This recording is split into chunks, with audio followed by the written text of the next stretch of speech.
विधानसभा क्षेत्र क्रमांक 30 से कांग्रेस ने युवा उम्मीदवार पिंटू जोशी को अपना उम्मीदवार बनाया है। हालांकि उनकी वो पृष्ठभूमि जो है वो राजनीति के, उनके पिता महेश जोशी क्षेत्र के काफी सीनियर लीडर हुआ करते थे।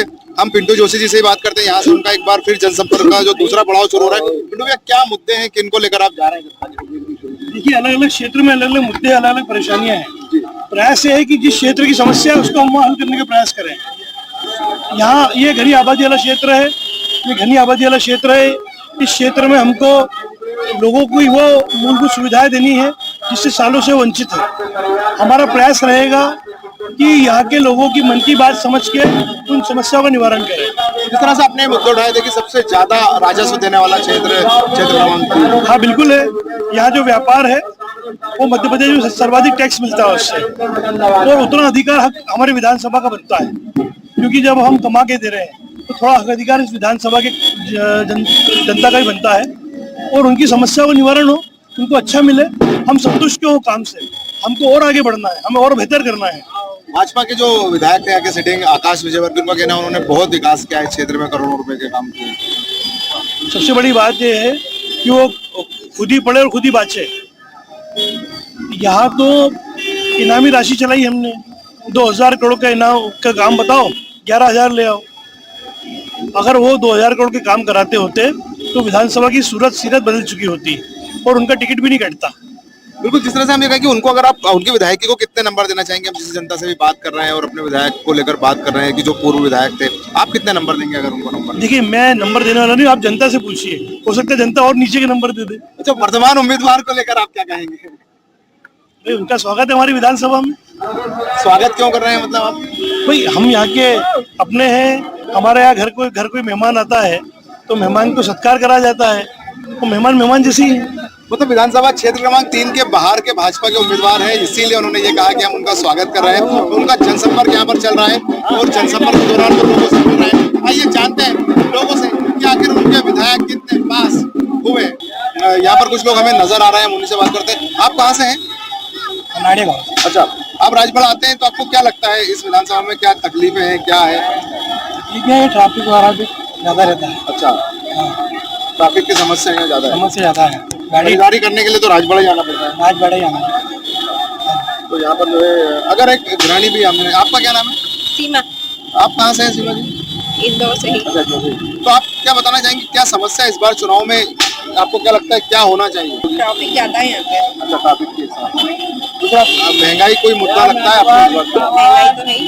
अच्छा, अगर हम और भी लोगों से बात करते हैं, यहाँ पर जो है स्टूडेंट खड़े हुए हैं, आपसे हम बात करें, क्या नाम है आपका? स्नेहा चौहान। आपका वोट आने वाला है इस बार? हाँ। आ रहा है, पहली बार वोट डालने वाला है? हाँ। तो कौन सी विधानसभा के लिए वोट डालेंगे आप? पता नहीं, देखते हैं जिसमें घर वाले बोल देते, क्योंकि सरकार तो वैसे भी अपने लिए क्या काम कर रही है। 5 साल बाद आएगी, बस आ जाएगी, उसके बाद अच्छा, फिर कहाँ आएगी सरकार अपने पास? 5 साल तक शक्ल भी नहीं दिखाने वाली है। तो आपको ऐसा क्यों लगता है कि सरकार काम नहीं आती? देखो, जैसे कि अब सरकार अभी तो आ रही है, लेकिन अब बताओ आप मेरे को कि इसके बाद आएगी क्या वो? आपको लगता है ऐसा कि आएगी या 5 साल के, अगले 5 साल के अंदर नहीं आएगी ना? सिर्फ अभी उनको काम वोट चाहिए तो अभी वो आ रहे हैं, वरना फिर बाद में नहीं आएंगे, उनको काम नहीं आएगा ना। आप एक युवा हैं, आप क्या कहना चाहेंगे, किन मुद्दों पर इलेक्शन होना चाहिए? मुद्दों पर जैसे होना चाहिए कि ये लोग जो वादे करते हैं वो उनको पूरे भी करने चाहिए। अगर ये लोग वोट चाहिए इन लोग को, तो इनको जिस वजह से ये लोग वोट के लिए खड़े, इलेक्शन में खड़े हो रहे हैं, इन लोग को वो हमारी फॉर्मेलिटी तो पूरी करनी चाहिए ना। तो पहला मुद्दा आपके सामने क्या है? रोजगार हो गया, और जैसे सबके राइट्स हो गए, मोस्टली सबको इक्वल अधिकार तो मिलता नहीं है यहाँ पे। बहुत कुछ है अगर देखो तो अपन लोग। तो आप मतलब कुल मिला के ये है कि युवा है, और युवा होने के साथ साथ उनका भी ये कहना है कि इस बार जो है सरकार क्या करने वाली है, वो उनका ये कहना है कि वो जो है युवा है, और युवा होने के साथ साथ सबको इक्वल राइट्स मिलना चाहिए, और काफी मांगे भी हैं। यहाँ पर एक रिक्शा चलाते हैं, यहाँ से राजवाड़ा से यहाँ पर हमारे साथ हैं, हम उनसे बात करते हैं। क्या नाम है आपका? पवन साहू। पवन जी, आप कैसा लगता है राजवाड़े पे आने के बाद, यहाँ से जब रिक्शा संचालित करते हैं? 3 नंबर विधानसभा क्षेत्र का ये एक हिस्सा है। जी सर, यहाँ पे हम खड़े होते हैं तो बहुत कष्ट होता है, हमें दिक्कत परेशानी होती है, पुलिस वाले हमें भगा देते हैं यहाँ से। स्टैंड है हमारा, हमारे पास 7 गाड़ियों की परमिशन भी है, कलेक्टर द्वारा हमने करी थी, तो उसकी सुनवाई तो हुई है, लेकिन बट क्या है कि हमें भगा दिया जाता है। यहाँ पे कोई रोक नहीं लगाते हैं, बस तो अंदर आती है, बस से हमें कोई समस्या नहीं है, लेकिन हमारी ई रिक्शा थोड़ा लग जाए विधानसभा 3 से यही हमारी गुजारिश है, अगर हमारे उल्लू भैया जीतते हैं या चिंटू जोशी जी जीतते हैं, पिंटू जोशी जी, तो हमें बस यही रिक्वेस्ट है उनसे कि हमारी बस एक ई रिक्शा का स्टैंड बना दिया जाए। तो पूर्व विधायक थे, उन्होंने रिक्शा का स्टैंड नहीं बनाया? उनने नहीं बनवाया सर, 2-3 बार उनसे गए भी, हम मिले भी, लेकिन वो मिलते ही नहीं था हमसे। अच्छा, हाँ, कुछ भी बहाना करके नकार देते थे। तो कितने नंबर देंगे अगर हम नंबर की बात करें? 10 में से कितने अपने पूर्व विधायक को? 4 नंबर भी नहीं दे सकता मैं तो। अच्छा, हाँ, क्यों, बताइए क्या? हमारी सुनवाई नहीं हो रही सर, तो हम कैसे क्या बोले उनको, ये बताइए आप। अच्छा, ये आपका क्या नाम है घराना? आप एक और ऑटो रिक्शा चालक, आप भी रिक्शा चलाते हैं? विराट नाम है आपका। आपकी क्या मांग है? मतलब हम कहें तो रिक्शा चलाने में कोई प्रॉब्लम होती है या और कुछ समस्या? हमारी ये मांग है भैया कि हमारी यहाँ 7 गाड़ी का हमारे को बोल रखा है, तो हमारी उसके बाद भी गाड़ी नहीं लगती, और अदरवाइज हमारी थोड़ी आगे पीछे गाड़ी हो जाती तो हमारा चालान कट जाता है यहाँ पर। अदरवाइज दूसरे गाड़ी लगाते हैं, उनके चक्कर में हमारे को ही परेशान होना पड़ता है। आपने विधायक को बताया था आपने ये समस्या? जी अभी नहीं बताया है, हमने बात करी थी, इनने भैया ने जो नाम बताया ना उनसे, तो हमें मिलते नहीं है। इसके अलावा और क्या समस्या आती है रोजगार को लेकर या रिक्शा को लेकर? मैजिक वाले चलाने में तो परेशान करते हैं। ये देखिए, हम बंगाली रूट पे जाते तो हमें मैजिक वाले परेशान करते हैं, बोले आपका इधर का परमिट नहीं है, ऐसी बात है। आप क्या मांग करेंगे इसके अलावा और सरकार से? सिटी परमिट हो जाना चाहिए हमारे यहाँ। अच्छा, अभी तक सिटी परमिट मिला नहीं? अभी नहीं मिला। आपका क्या नाम है? प्रेम कश्यप। प्रेम जी, आप क्या कहेंगे? किस बारे में?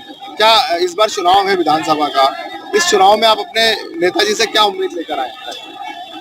नेताजी से सर उम्मीद से ये है कि यहाँ पर पहले तो जो ई रिक्शा चालकों को जैसे आने खड़े रहने दिया जाए, भरने के लिए नो व्हीकल जोन में जैसे बसें आती हैं, इतनी बसें खड़ी रहती हैं। अब ये बसों से ट्रैफिक ज्यादा होता है, हम लोग को छोटी गाड़ियां जो जर्नल एक बाइक जितनी जगह में निकल जाती है उतनी जगह हमारी गाड़ियां कहीं पर भी निकल जाती है, आ जाती है। तो हम लोग ये चाहते हैं कि अगर जैसे सिटी बस को कंपलसरी यहाँ पे एक जगह दे दी गई, तो हमें भी कम से कम 20-22 गाड़ियां लगाने के लिए कंपलसरी 2 पट्टी बना के दे दी जाए, जिसमें हम लोग खड़े रह सके आराम से। और हम लोग साथ में ये भी चाहते हैं कि जैसे ये वार त्योहार सीजन आते हैं या कोई भी ऐसा नेता लोग के प्रचार के लिए, चुनाव के लिए यहाँ पे स्टेज लगाते हैं, तो हम लोग का पूरा धंधा बर्बाद जाता है। सिटी बस लोगों को तो कोई फर्क नहीं पड़ता है, क्योंकि वो लोगों को कहीं से भी जाना उनको, या तो उनको प्रशासन सुविधाएं दे रहा है सब चीजों की, और हम लोग का पूरी तरीके धंधा माना जाता है। नेताजी आते हैं चुनाव प्रचार करने, मंच लगता है और लगते हैं सारे प्रोग्राम जो भी होते हैं, समस्या उनसे समस्या किसको होती है? पब्लिक को ज्यादा होती है। तो हम लोग ये चाहते हैं कि जब उनके कार्यक्रम तो उसकी हम लोग की व्यवस्था भी रखी जाए। अच्छा, उस दिन उनका प्रोग्राम होता है और आपका धंधा खत्म हो जाता ज्यादा धंधा खत्म ही हो जाता है उस दिन। तो कोई भी किसी पार्टी कोई प्रोग्राम हो, है? कोई भी पार्टी का पार्टी क्या होता है? किसी भी पार्टी का प्रोग्राम हो, जिस दिन उनका स्टेज लग जाता है उस दिन हमारे धंधे बर्बाद हो जाते हैं, हमको यहाँ से भगा दिया जाता है। तो आप क्या कहेंगे इस बार चुनाव में? बोल रहे हैं आप क्या, जब वोट मांगने आ रहे हैं नेताजी तो उनसे? तो अभी तो आए नहीं है, जब आएंगे तो हम बोलेंगे इस चीज़ के लिए जरूर प्रश्न उठाएंगे कि हमको यहाँ पे जगह दी जाए। कम से कम 7-8 गाड़ी की दे रहे हैं, कम से कम 30 गाड़ी की अनुमति तो होना चाहिए यहाँ पे। तो जिस तरह से आपने देखा कि यहाँ के जो ऑटो रिक्शा के चालक हैं, जो ई रिक्शा वाले हैं, उनकी अपनी समस्या है इस पूरे क्षेत्र में, और उनका यही कहना है कि कम से कम जो है उनको यहाँ पर एक स्टैंड मिलना चाहिए। शहर के अलग अलग इलाकों में जाते हैं तो सिटी परमिट उनके पास नहीं है, और विधायक जी उनकी शायद सुनते नहीं, जैसा उनका कहना है। लेकिन इस बार जब वोट मांगने उनके पास उम्मीदवार आ रहे हैं तो वो अपनी बात उन तक पहुंचा रहे हैं। आइए इसी विधानसभा क्षेत्र क्रमांक 3 में और भी लोगों से बात करते हैं और जानते हैं कि उनकी क्या समस्या है। क्या नाम है आपका? मेरा फैजान भाई। चल भाई, कहाँ रहते हैं आप? मैं हरसद्दी पे रहता हूँ, 3 नंबर विधानसभा। 3 नंबर विधानसभा। तो इस बार क्या है इलेक्शन को लेकर, अगर आप आपके विधायक की बात करें तो क्या काम हुए नहीं हुए? पिछली बार बीजेपी को जिताया था, बट बीजेपी में काम नहीं हुए हैं, और यहाँ पर बहुत धंधेबाज और ये सब चीजें हुई हैं, इसलिए नहीं है। पूर्व में बीजेपी जीती थी पर काम नहीं करा था, तो इस बार कांग्रेस को जिताने की है। तो कितना नंबर देंगे आपके पुराने विधायक को आप? 10 में से अगर हम बात करें? अगर 10 में से देना चाहें तो 2 भी नहीं बनते। वजह क्या रही? क्या विधायक संपर्क में नहीं थे आपके? नहीं, कोई संपर्क में नहीं थे, और ना उन्होंने काम करा और ना कभी वो एक्टिव रहे हैं बहुत। आपका क्या नाम है? आशीष राय। आशीष भी, आप कहाँ रहते हैं? यही प्रिंस यशवंत रोड पर। यशवंत रोड पे रहते हैं। आप भी विधानसभा क्षेत्र में? जी 3 से। आप क्या कहेंगे अपने क्षेत्र के विकास को लेकर? कांग्रेस के सपोर्ट करेंगे। वजह क्या है? कांग्रेस क्या है कि पूर्व में जो भी मौका दिया गया भाजपा को, है ना, उस पर खरे नहीं उतरी है। और कांग्रेस में क्या है कि युवा को मौका दिया गया है, इसलिए हम युवा कांग्रेस को सपोर्ट करेंगे। 3 नंबर। भाजपा के भी तो युवा ही है। नहीं, तो भाजपा में क्या हुआ है कि जैसे कि मौका दिया गया पूर्व में, लेकिन उनने उस पर खरे नहीं उतरे। उनको मौका मिला लेकिन वो काम नहीं कर पाए। कितने नंबर देंगे आप उनको 10 में से अगर? 2 से 3 भी बहुत हो जाएगा। तो विधायक संपर्क में नहीं थे क्या आपके? नहीं, काम ही नहीं करो। आपका क्या नाम है? क्या कहेंगे जावेद भाई, आप इसी क्षेत्र में व्यापार करते हैं? जी क्या है समस्या है आपके क्षेत्र की? सर कुछ भी काम नहीं हो पाया, सब बोलते हैं लेकिन काम कुछ नहीं होता है, परेशानी ज़्यादा रहती है, इसलिए हम चाहेंगे कि कांग्रेस ही अच्छी है। तो आपके जो विधायक थे पूर्व आकाश विजयवर्गीय भाजपा के, उन्होंने कुछ काम नहीं किया? नहीं कोई काम नहीं, आप उनको अगर वैसे नंबर दें तो कितने नंबर देना चाहिए?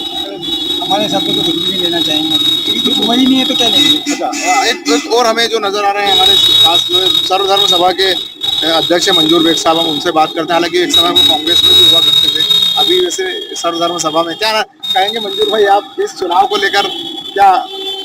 देखो, पूरे प्रदेश में जिस पार्टी ने काम किया है, मतदाता बहुत समझदार है, पढ़ा लिखा है, युवा छात्र हैं, युवा छात्रा हैं, पढ़े लिखे लोग इसमें इस बार बड़े लेवल पे बड़े हिस्सेदार बनेंगे। इस टाइम में जिसने काम किया है वही इस बार विजय होगा और अच्छे वोटों से जो भी जीतेगा अच्छे वोटों से जीतेगा। जिसने काम किया उसको जनता पहचानती है, जानती है किसने काम किया किसने नहीं किया।